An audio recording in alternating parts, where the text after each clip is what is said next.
बिस्मिल्लाहिर्रहमानिर्रहीम। डॉक्टर ताहा नज़ीर आपको अपने प्लेटफॉर्म पे खुशामदीद कहते हैं। तो नाजरीन, आज हम अजारादारी के हवाले से बात करने की कोशिश करेंगे।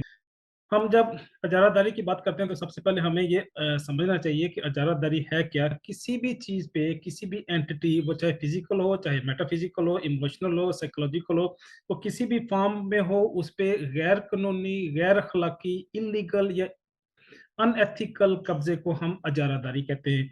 तो ये किसी भी फॉर्म, किसी भी शक्ल में और किसी भी नौयत की हो सकती है। हमने अपनी आसानी के लिए, अपने मौजू की आसानी के लिए, आपको बेहतर अंदाज में समझाने के लिए टाइप्स में डिवाइड किया है। सबसे पहली मजहबी अजारादारी है, फिर फौजी अजारादारी है, समाजी और माशरती अजारादारी है, हुकूमती और सरकारी सतह पे अजारादारी है, और फिर कारोबारी सतह पे भी कई सारी ऐसी मल्टीनेशनल कंपनीज हैं जिनकी मखसूस प्रोडक्ट या सर्विसेज में अजारादारी है। आखिरी सियासी अजारादारी है। ये माजी करीब में इमरान खान साहब के हवाले से जो रजीम चेंज का एडवेंचर हुआ है, ये भी फौजी एस्टेब्लिशमेंट, फौजी तसल्लुत की एक मिसाल है। आधी रात को अदालत खुलती है, मर्जी के फैसले होते हैं। फिर पाकिस्तान के अंदर इसी तरह की अनजान नामालूम कुव्वतें जो फौजी अफसरान को भी बचा लेती हैं, पुलिस अफसर को भी बचा लेती हैं, उनके खिलाफ जनाब परवेज इलाही जो वजीर आला है पंजाब से, उनसे उनके खिलाफ मुकदमात को रुकवा लेती हैं। तो ये भी मैं समझता हूँ कि फौजी तसल्लुत की जिंदा मिसालें हैं।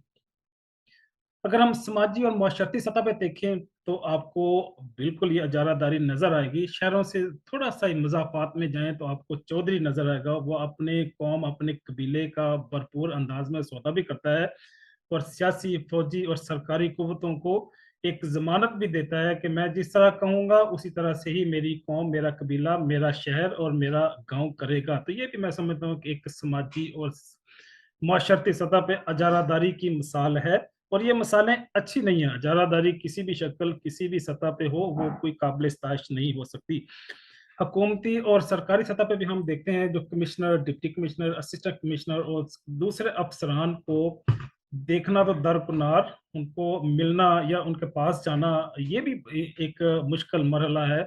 आम साइलिन जो हैं, अवाम जो है, वो उनके पीए से मिलते हैं, अपॉइंटमेंट लेते हैं, सम टाइम फ़ोन करना पड़ता है। मतलब कई सारी ऐसी हर्डल्स हैं जिनको अबूर करते हुए आपको इन लोगों से जो अपने आप को माशरे की क्रीम कहते हैं, अपने आप को उमरा कहते हैं, अपने आप को एस्टेब्लिशमेंट कहते हैं, ब्यूरोक्रेसी कहते हैं, ये इन तक रसाई हासिल होती है कई सारी रुकावटों को अबूर करने के बाद। तो ये भी एक सरकारी और हुकूमती सतह पे अजारादारी की मिसाल है। कारोबारी सतह पे हम देखते हैं कई सारी ऐसी सर्विसेज हैं, वो चाहे सॉफ्ट सॉफ्ट सर्विसेज हों, कंप्यूटर साइंस की हों, आईटी की हों, कम्युनिकेशन भी की हों, उसमें भी आपको अजारादारी नजर आएगी। इवन सॉफ्ट ड्रिंक्स में भी पेप्सी कोला और कोका कोला अगर हो, कई सारे ऐसे और भी ब्रांड्स हैं, चाहे गारमेंट्स में हो, शूज में हो, फूड्स में हो, वहां पे भी आप किसी न किसी सतह पे, किसी न किसी लेवल पे, किसी न किसी नौयत की अजारादारी महसूस करते हैं। आखिरी जो अजारादारी है सियासी सतह पे है, और सियासी सतह पे जो अजारादारी है वो पाकिस्तान के अंदर अपनी बदतरीन शक्ल में मौजूद है। मैं कई सारे ऐसे सियासी रहनुमा जो जिनकी बड़ी दिल से कदर करता हूँ, और वो पाकिस्तान की सियासत का एक असासा है, लेकिन ये हमारी कौम, हमारे मुल्क की बदनसीबी है कि उनको सामने नहीं लाया गया। वो चाहे जवेद हाशमी साहब की शक्ल में हो, वो चाहे इजाजुल हक हो, शेख रशीद हो, मियाँ अफजल हो, और कई सारे ऐसे बड़े बड़े नाम हैं जो सिर्फ खानदानी विरासत की वजह से, जो मरूसी सियासी क़यादत की वजह से सामने नहीं आ सके, और वो ऐसे और हमारे सामने पीपल पार्टी में जनाब मोहतरमा बेनज़ीर भुट्टो के बेटे जो हैं बिलावल, उसकी शक्ल में हमारी कौम के नुमाइंदे सामने आ गए, और मरियम नवाज की शक्ल में हमारे सामने नुमाइंदे आ गए, मोनस इलाही की शक्ल में हमारे पास नुमाइंदे आ गए। फिर सियासी सतह पे हम देखें तो जनाब फजलुर रहमान साहब, उनके बेटे ही उनकी जमात की क़यादत कर सकते हैं। इसी तरह अगर हम तहरीके इस्लामी को देखें, अगर हम और भी कई सारी ऐसी मजहबी सियासी जमातें हैं जिसमें उनके खानदान या उनके कौम और कबीले ही के लोग आके उनकी क़यादत करते हैं, उन कबीले और खानदान, उनसे बाहर वाला शख्स ऐसी सियासी जमातों या मजहबी जमातों की क़यादत नहीं कर सकता, तो ये भी एक अजारादारी की बुरी। तो ये तो साबित हो गया कि पाकिस्तान के अंदर इन 6 अक़साम की अजारादारी मौजूद है, लेकिन इनका हल क्या है? इनका सॉल्यूशन क्या है? इनको किस तरह से हम एड्रेस कर सकते हैं? इसका एड्रेस हमारे मज़हब में भी मौजूद है और इसको अखलाकियात और कानून के अंदर भी इसका सॉल्यूशन बहरहाल मौजूद है। वो क्या है? वो वही है जहाँ से इस्लाम का आगाज़ होता है। ये वही है जो नबी आखिरुज़्ज़मान ने हमें पहला जो दर्स दिया था, जब हम इस्लाम के दायरे में दाखिल होते हैं, जब हम इस मज़हब को कबूल करते हैं, तो कलमा पढ़ते हैं ला इलाहा इल्लल्लाह मुहम्मदुर रसूलुल्लाह। तो इसका मतलब है, जब हम यूँ ही नारा लगाते हुए दुनिया की सारी झूठी खुदाइयों का इनकार करते हुए हम इस्लाम के अंदर दाखिल होते हैं और ला मीन हम नहीं मानते, हम इनकार करते हैं। हमारे तो मज़हब का आगाज़ ही नफ़ी से होता है, इनकार से होता है, बगावत से होता है, हुर्रियत से होता है। तो इन सारी अजारादारियों का जो 6 मैंने ऊपर बताई हैं, हमारे नबी ने 1400 साल पहले ही इसका आगाज़ ही इन अजारादारियों की खिलाफ किया था। तो जब उन्होंने हमारे नबी ने इन सारी अजारादारियों, इन सारी जाली खुदाइयों के खिलाफ अपना पैगाम शुरू किया, तो उनको फिर उसकी रेजिस्टेंस भी है। रेजिस्टेंस किस तरफ से आई?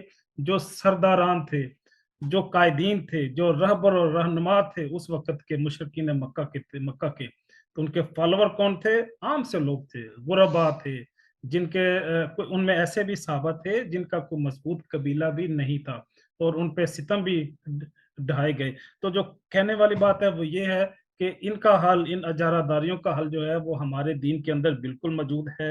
ऐसा हो नहीं सकता कि आप दीन का काम करें, सच्चाई और हक की बात करें और आपके सामने मसाइल और आज़माइशें और फितने ना आएँ, वो चाहे खौफ की शक्ल में हो, चाहे आपके कारोबार के नुकसान के अंदेशे की शक्ल में हो, वो चाहे आपको जिस्मानी ज़ुल्म और सितम की शक्ल में हो, वो आपके सामने आएँगे, लेकिन आपने क्या करना है? आपने सब्र करना है। हमें कुरान यूँ ही सिखाता है कि इन्ना असाबतहुम मसीबा क़ालू इन्ना लिल्लाहि व इन्ना अलैहि राजिऊन, कि हम अल्लाह की तरफ से आए हैं और अल्लाह की ही तरफ से हमने लौट जाना है।